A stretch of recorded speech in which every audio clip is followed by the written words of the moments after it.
Texas Prison Story family, salute, y'all. We're back here with another sad one. We got news a few days ago about an inmate passing away July 13th on the Ramsey unit south of Houston, Texas. And it was one day after they performed a use of force cell extraction on the man. The Texas prison officials are saying that they feel like it's not related due to the fact that it happened one day later. Okay. And I believe the Attorney General's office is going to do some type of investigation on it, as always. But as I say at all times, these Texas prisons are non-transparent. What happens inside stays inside. A lot of things get swept under the rug, and a lot of things get covered up. So we're glad here to be able to talk about some things and, let the public know what's going on. We literally need folks to write their congressmen and everybody else demanding more transparency inside of this state agency. Okay.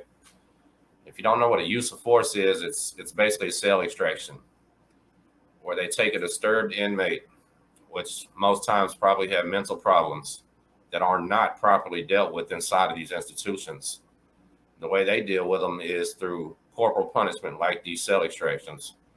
Okay. Oftentimes they're used in retaliatory nature, because you're literally going to take an inmate from the cell, physically rough them up in the name of justice, and then just move them to another little cell. It seems like real pointless to me.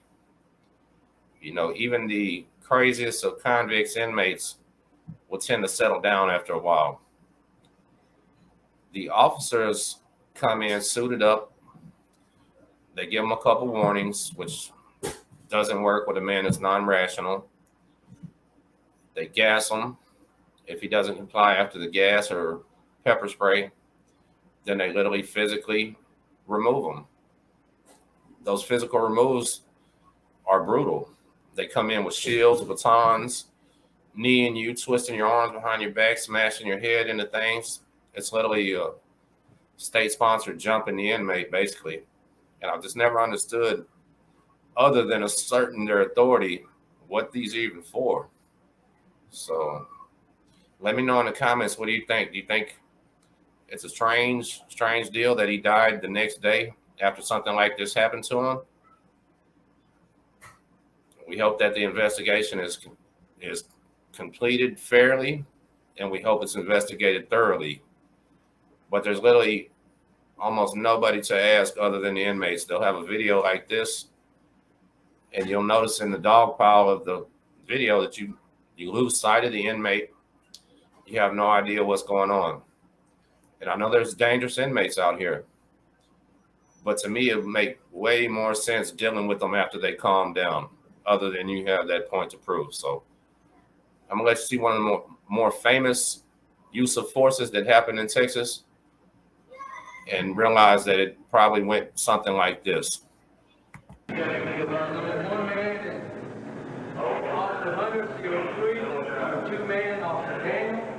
3 man, Officer Mission, CO3, number 4 man, Officer White, CO4, number 5 man, Officer G, CO3. So you came up, operator is Officer Maddox, CO3. Basically what he's doing right there is he's doing the official protocol that they're supposed to do every time. And I don't know, it's just for the records, I guess. So in case you do somehow get information like this, you know who to sue, or they know who to investigate or something like that. So that's a good thing.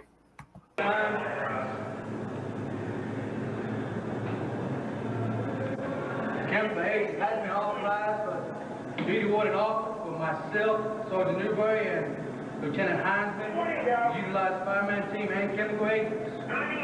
Medical clearance has been given by LBN Hopfire. State the date and time for the record. Maddox. August 22nd, 10:10 a.m. The time is 10:10, 8:22.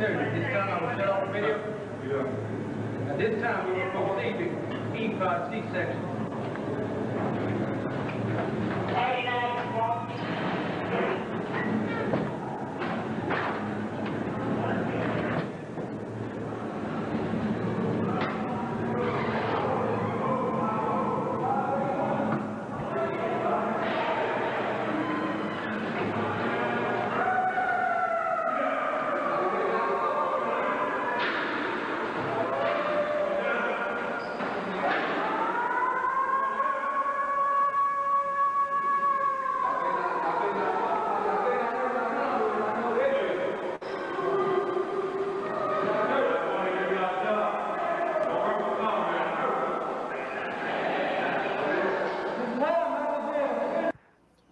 Now, here's the deal. They're giving the man a chance to comply again. One last shot, man. But some of these guys have serious problems. Obviously, they are not extreme rational thinkers if they're even inside of prison, like I once was, you know. And sometimes reasoning just don't work with them. But here's my first question. If he's in that cell right there, unarmed, what's the point of all this? Just to take him to another cell? Think about that.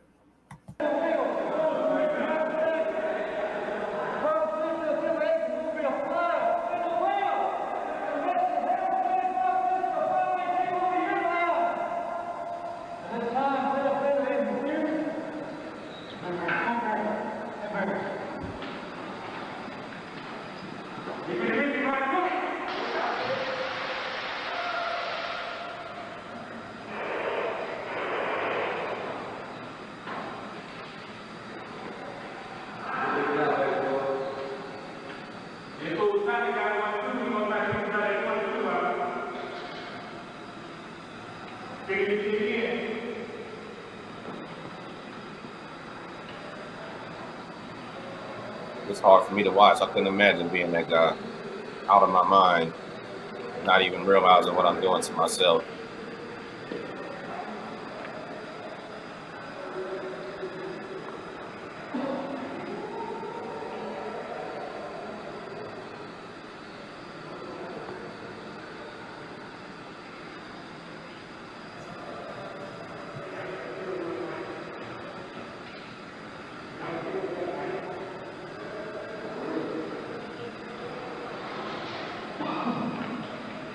Most time when the inmate has this situation going on, they try like heck to take a towel, a shirt, pair of pants, anything, and wet it and put it across their face for a little, some type of relief.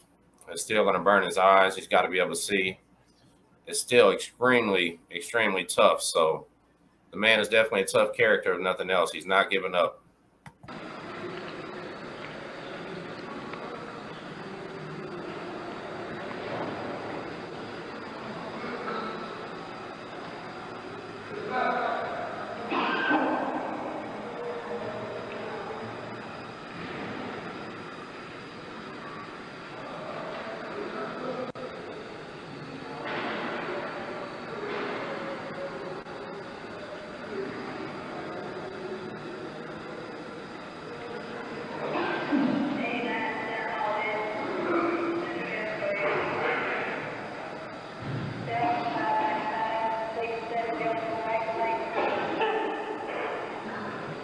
How long y'all think y'all can tough out that pepper spray like that?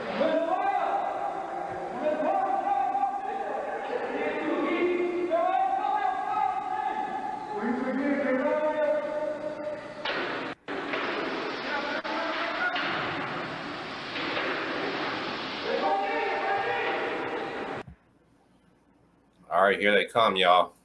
He's literally prepared to defend himself with a mattress. Not a deadly weapon, not a knife, not a billy club, nothing. He's stripped down with a mattress.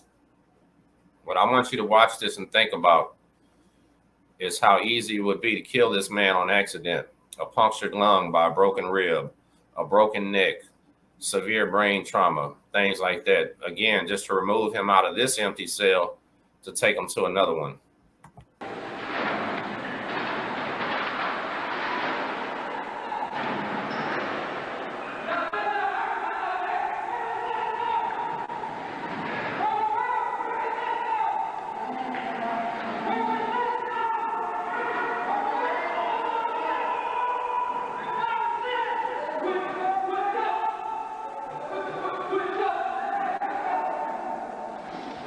How many knees do you think you have on him? I'm not saying they don't have to come like this because he's probably a dangerous man. Don't get me wrong. But the fact is, the only person in danger during these extractions are the inmates. Those correctional officers right there are well protected. He's not.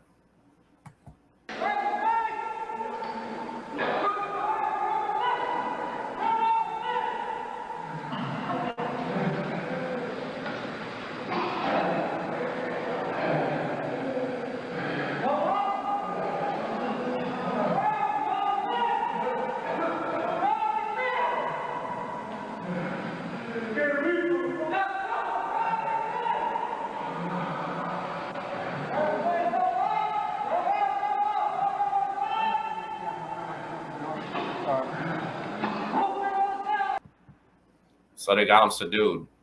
But anything can happen in a few minutes. And I understand what people say.